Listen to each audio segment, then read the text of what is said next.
Jangan lupa untuk subscribe YouTube channel Metro TV News dan nyalakan notifikasinya.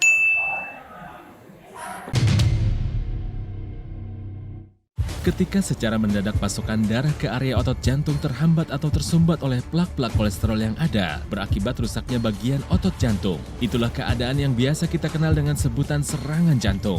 Serangan jantung sudah menjadi peringkat pertama sebagai penyakit yang mengakibatkan kematian di Indonesia, bahkan di dunia. Riwayat tekanan darah tinggi, diabetes, dan kolesterol tinggi biasanya kondisi yang menyebabkan risiko serangan jantung. Gejala umum yang biasa dirasakan yaitu rasa sesak, seperti tertekan atau rasa tidak nyaman di area dada yang menjalar ke area lengan kiri dan menembus ke bagian belakang punggung, pusing kepala yang mendadak, mual, dan keringat dingin hingga menyebabkan pingsan.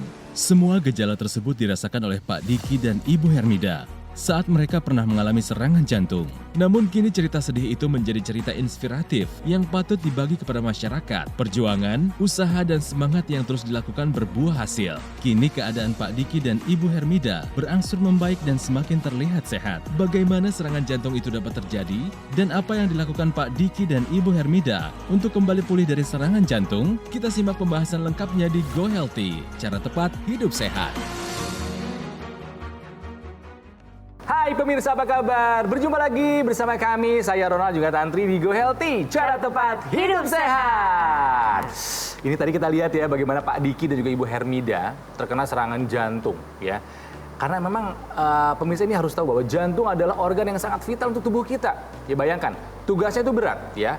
Memompa darah ke seluruh organ tubuh. Kebayang, kalau misalnya jantungnya ada gangguan, sudah pasti gangguan kesehatan pun akan ada. Sementara kerjanya 24 jam. Tidak pernah berhenti. Sampai ada ya? yang nggak optimal, bisa dibayangin kan, ada yang macet aja di satu tempat. Betul. Nah, permasalahannya adalah kemudian bagaimana caranya kita bisa menjaga jantung itu. Apa sih yang terjadi kalau jantung kita rusak? Iya, kita akan bahas mengenai gangguan pada jantung kita. Bersama kami ada Mas Boyke Dianugraha. Halo Kang Ronald. Hai. Halo juga Mbak Antri. Mas Boyke tadi sempat lihat ya Iya. cerita soal Ibu Hermina dan juga Pak Iya. Diki. Gimana kalau kita ajak pemirsa juga ya Kang Ronald Iya. untuk lihat cerita lengkapnya dari Ibu Hermina berikut ini. 2 tahun belakangan ini, 3 tahun belakangan ini kalau jalan sesak, terus saya ke dokter. Nah, dikatakan ada gangguan jantung faktor usia. Saya disarankan untuk periksa selanjutnya melalui kateterisasi. Memang ada penyumbatan 20 dengan 40 ya. Kemudian dikasih obat, saya makan. Setahun kemudian saya dikateterisasi kembali. Tetap ada penyumbatan tersebut, malah ada yang meningkat jadi 60. Efek yang saya terima bukan hanya kesehatan jantung saya banyak berubah, saya makin lebih sehat, tidur nyenyak. Saya katakan ke dokter yang meriksa saya bahwa saya pakai laser. Kemudian dia bilang, udah obatnya dikurangin. Iya, itu adalah kisah dari Ibu Hermida. Pemirsa harus tahu, penyakit jantung, serangan jantung ini adalah masih menjadi pembunuh nomor 1. Bukan hanya di Indonesia, tapi juga di dunia. Betul kan Mas Boyke? Betul sekali ya. Dan pemirsa, sayangilah jantung Anda. Itu adalah kunci kalau kita mau hidup bahagia. Ya, hidup dengan berkualitas. Sayangi pembuluh darah Anda karena jantung itu memompa darah melalui pembuluh-pembuluh darah untuk memberikan makanan kepada organ-organ vital termasuk otak, termasuk liver, termasuk organ keperkasaan. Nah, apa yang dikatakan tadi oleh Kang Ronald, yuk kita lihat di sini ya. Per 100.000 penduduk Indonesia, kalau kita lihat kematiannya, paling banyak jantung koroner pemirsa, 122 orang. Yang kedua langsung temennya adalah stroke. Semuanya berkaitan dengan darah yang tidak sehat, darah yang kental. Karena aliran darah ke sana itu tidak mengandung nutrisi dan oksigen karena tersumbat, sehingga mengalami ini. Baru yang lain-lainnya seperti kecelakaan, TBC, diabetes, ya seperti itulah. Oleh karena itu pemirsa, bagaimanapun juga kalau kita mendengar cerita daripada Ibu Hermida ya saya kan proses penuaan. Betul, proses penuaan itu juga mengakibatkan pembuluh-pembuluh darahnya menjadi kaku. Ya, oleh karena itu kita lihat di sini. Faktor-faktor apa saja sih yang bisa membuat seseorang itu terkena serangan jantung? Nah, lihat. Resiko yang tidak bisa, yang memang sudah alami memang dari sononya nih pemirsa. Umur. ya. Kemudian jenis kelamin, seperti misalnya pria lebih banyak menderita serangan jantung dibandingkan dengan wanita. Kemudian keturunan, ras, jadi kalau ada keturunan penyakit jantung ada juga faktor itu. Tetapi faktor-faktor yang bisa dimodifikasi ini adalah faktor-faktor yang sebenarnya bisa kita hindarkan agar tidak terjadi serangan jantung koroner tadi. Seperti apa? Merokok, bisa kita berhenti merokok. Ya. Ayo. Kemudian juga dyslipidemia, artinya lemak, bisa kita kurangin makan lemak.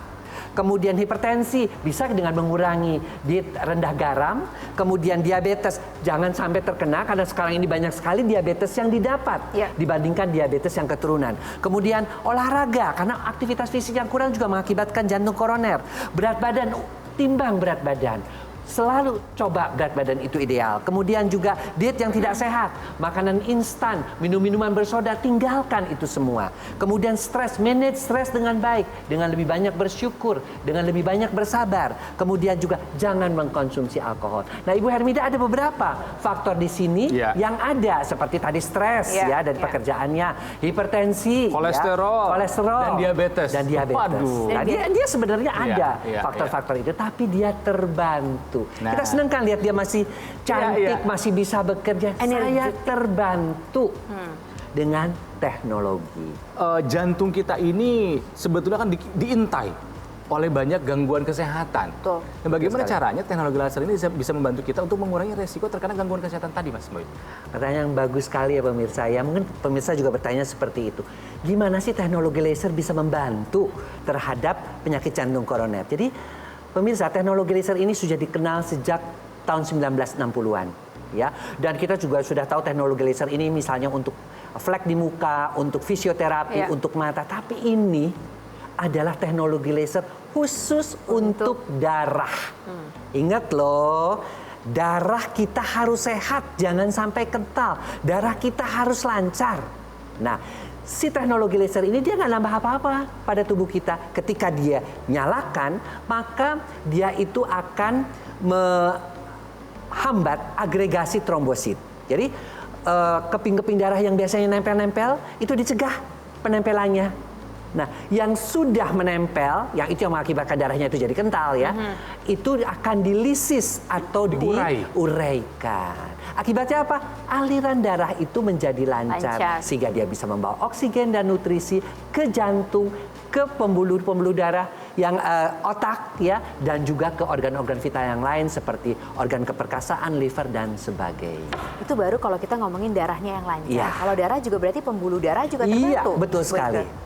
Karena yang namanya darah dan pembuluh darah itu kan dia satu kesatuan, dua-duanya mesti sehat, ya. Nah, di sini ada juga yang namanya mekanisme yang disebut dengan nitric oxide yang ada di dalam pembuluh darah.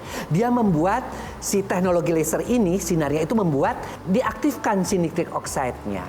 Akibatnya apa? Pembuluh darahnya menjadi melebar, menjadi lebih elastis, dan tekanan darahnya turun. Apa yang dialami oleh Bu Hermida begitu? Di hipertensinya juga menjadi turun, dari mekanisme nitric oxide-nya. Iya, ini kayaknya ada pemirsa yang nonton acara ini langsung deg-degan nih. Waduh, aku punya resiko tinggi juga nih. Tapi deg-degan kan aman berarti masih berfungsi. Tapi juga satu hal ya, Bu Hermida juga tadi mengatakan tidurnya enak, betul juga.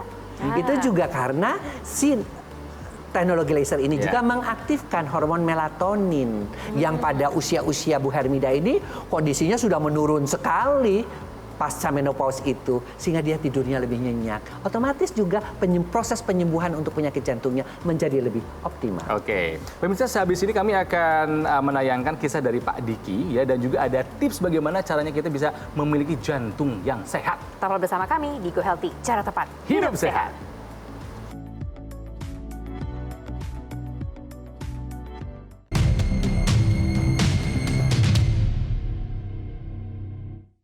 Didukung oleh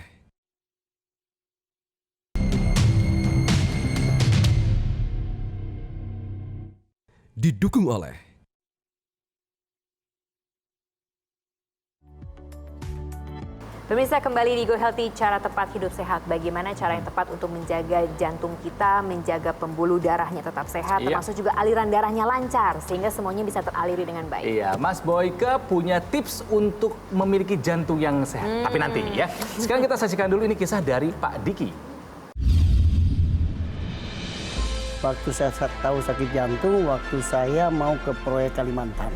Di airport Terminal 3, jalan kakinya rupanya jauh. Sehingga di tengah perjalanan saya sesek. Akhirnya saya berhenti. Ada orang datang ke saya, dia tanya, "Bapak sakit jantung?" Saya bilang tidak. Besoknya saya pulang. Siangnya saya langsung konsul dokter. Langsung dia kasih tahu ini ada gejala penyumbatan. Waktu kateter kelihatan tuh ada 3 sumbatan yang terjadi. Berarti saya harus pasang ring. Saya mikir-mikir dulu. Saya ingat ada pernah lihat teknologi dari Jerman itu laser.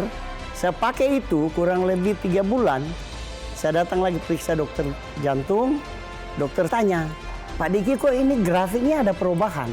Setelah 6 bulan dia tanya lagi, karena grafiknya makin bagus, saya sampaikan, saya pakai teknologi laser.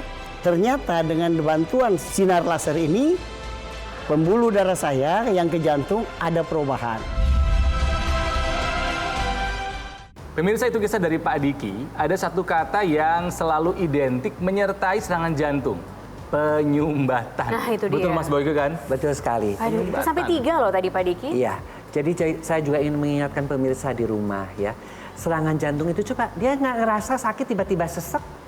Ya, pas ke dokter sumbatan 3 dan seringkali penyakit jantung itu datangnya mendadak tanpa kita sadari. Oleh karena itu kita mesti waspada, ya. Dan tadi juga dikatakan bahwa dia juga terbantu oleh teknologi. Tapi saya ingin memberikan tips ya kepada pemirsa semua di rumah. Yuk kita cegah, jangan sampai terjadi serangan jantung. Apalagi kalau dia menimpa seorang kepala keluarga. Bagaimana kehidupan finansialnya, bagaimana kelangsungan hidup anak-anaknya. Tolong dipikirkan itu dengan baik ya. Sehingga kita selalu berusaha untuk tetap hidup sehat. Ini tips yang ingin saya berikan. Tips jantung sehat, penting nih pemirsa. Pertama, olahraga. Aduh, ya. ini. Kemudian hindarkan merokok. Ya pemirsa, tolong suami-suami yang merokok, sekarang istri-istri juga banyak yang ikut merokok, pertahankan berat badan yang sehat, tentunya dengan diet yang cukup.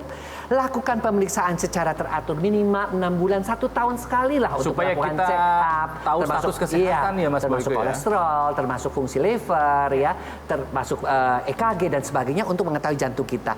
Dan juga seperti yang dikatakan oleh Pak Diki, dia menggunakan teknologi laser. Ya, kalau kita memang masih belum bisa ini semua, ya sudah.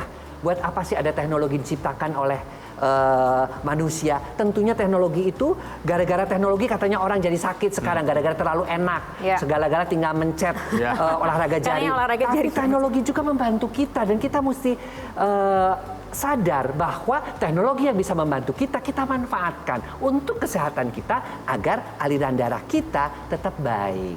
Ya, nah teknologi itu adalah teknologi laser. Seperti apa? Karena dia bisa membantu untuk mencegah agregasi trombosit, penempelan-penempelan yang mengakibatkan si kolesterol itu nempel-nempel itu juga ya. Akhirnya agregasi trombosit itu dicegah, aliran darah menjadi lancar. Yang sudah nempel-nempel, dia dilisis, dia diuraikan. Kemudian juga si teknologi laser itu juga membantu apa? Pembuluh darahnya yang tadinya kaku karena usia, ya, sehingga kadang-kadang tekanan darah juga menjadi meningkat dan seringkali dia menemani juga penyakit jantung. Dia akhirnya tekanan darahnya juga menurun, aliran darahnya juga menjadi lebih lancar. Dan seringkali ya penyakit-penyakit jantung itu diawali juga untuk diabetes. Nah, si teknologi laser ini juga dia membantu ya untuk menguraikan gula ya, mengambil gula, mengambil kolesterol, diubah untuk menjadi tenaga ya oleh yang namanya mekanisme mitokondria. Yang tugasnya si mitokondria itu di dalam inti sel memang membuat energi. Akibatnya apa? Akibatnya kadar gula darah turun, kadar kolesterol turun. Akibatnya apa? Energi kita menjadi lebih baik. Jadi ini yang diperbaiki adalah darah, pemirsa, dan juga pembuluh darahnya. Nah, itu dia kuncinya. Karena darah dan pembuluh darah itu adalah boleh dikatakan sumber nyawa kita.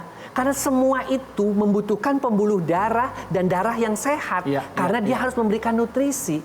Ya, dan kita lihat sendiri bahwa kalau gangguan pada darah dan pembuluh darah, darahnya kental, kita orang awam sering kali mengatakan darahnya kental karena kolesterol, ya, karena gula, maka organ-organ vital pun tidak mendapatkan nutrisi yang cukup, tidak mendapat oksigenasi yang cukup, terjadilah berbagai macam penyakit termasuk tadi stroke, jantung, dan sebagainya. Saya masih mau belajar lagi loh Mas Boyke. Pasti ada lagi ilmu-ilmu yang bisa Ada kita dapatkan pasti. dari Mas Boyke. Tapi mungkin kita jeda dulu ya. Iya, kita lanjut selain satu ini. Jadi tetaplah bersama kami dalam Go Healthy, cara tepat hidup sehat.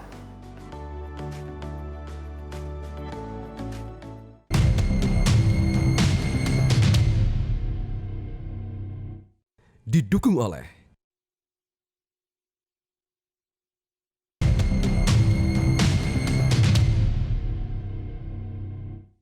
Didukung oleh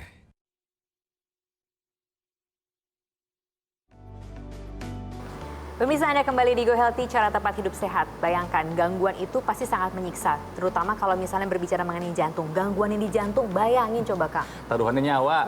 Ya. Setiap berbicara mengenai jantung di acara Go Healthy, saya selalu teringat ayah saya, Mas Boyke. Karena kan ayah juga udah pasang ring betul. 2 dan beliau juga sudah merasakan manfaat dari teknologi laser.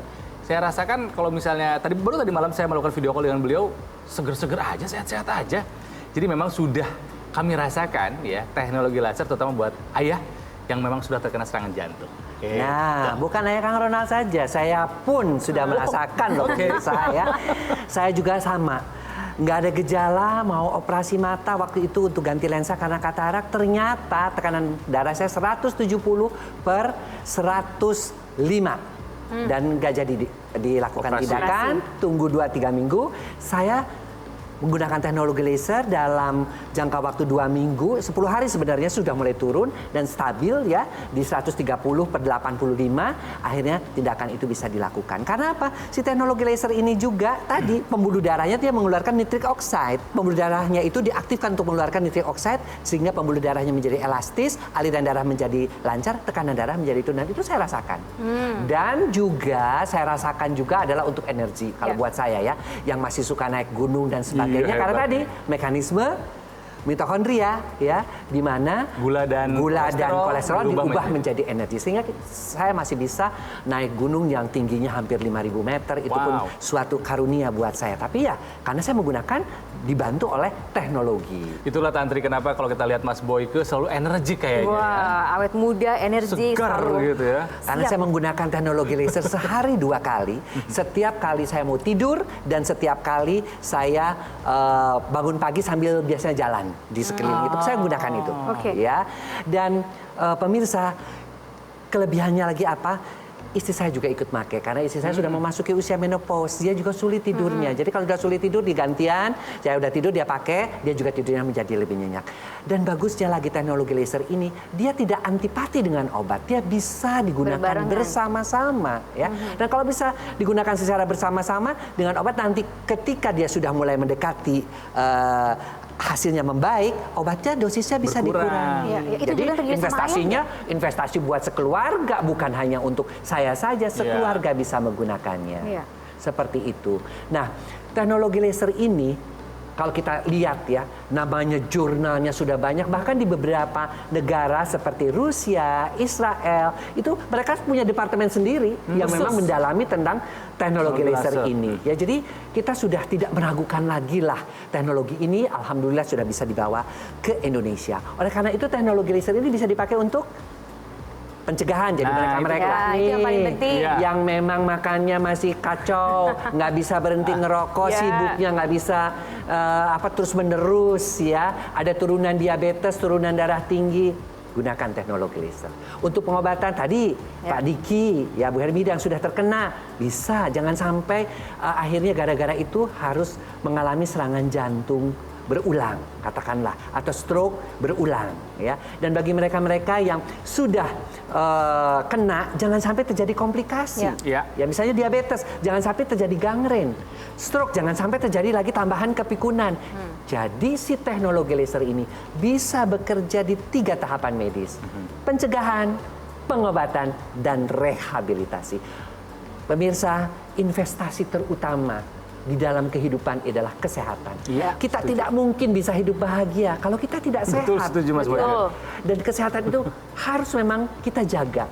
Terutama kualitas darah kita. Karena kualitas darah menentukan kualitas hidup kita. Nah, Ini yang kalimat paling mumpuni, kalimat yang harus Betul. kita ingat-ingat karena darah itu kan nggak kelihatan ya, Iya, Mas. darah betul nggak sekali. kelihatan. Jadi ya memang kita harus rutin medical check up supaya tahu bagaimana kondisi kualitas darah kita. Dan kalau misalnya memang ada masalah dengan kualitas darah kita, yuk perbaiki pola hidup dan gunakan teknologi laser ya Mas Boyke. Ya, betul sekali. Kita semua sudah mencobanya dan sekarang giliran Anda, pemirsa. Terima kasih banyak Terima Mas kasih, Mas Boyke. Boyke. Sama-sama Mbak Tantri. Nah, kalau ada pemirsa yang masih mau nanya lebih lanjut sama Mas Boyke ataupun juga praktisi kesehatan lainnya, termasuk juga teknologi laser ini, Ya. bisa kemudian mengirimkan pertanyaan Anda ke alamat email berikut ini. Ya, nanti pertanyaan Anda akan dibahas dan dijawab ya oleh para praktisi kesehatan di acara Coffee Time bersama sahabat kami ada Syahnas Haq dan juga Sogi Indra Duaja. Coffee Time ini adalah acara yang santai, ya bisa sambil minum kopi tapi isinya pembahasannya bermanfaat buat kesehatan kita. Saksikan terus Go Healthy ya, cara tepat hidup sehat.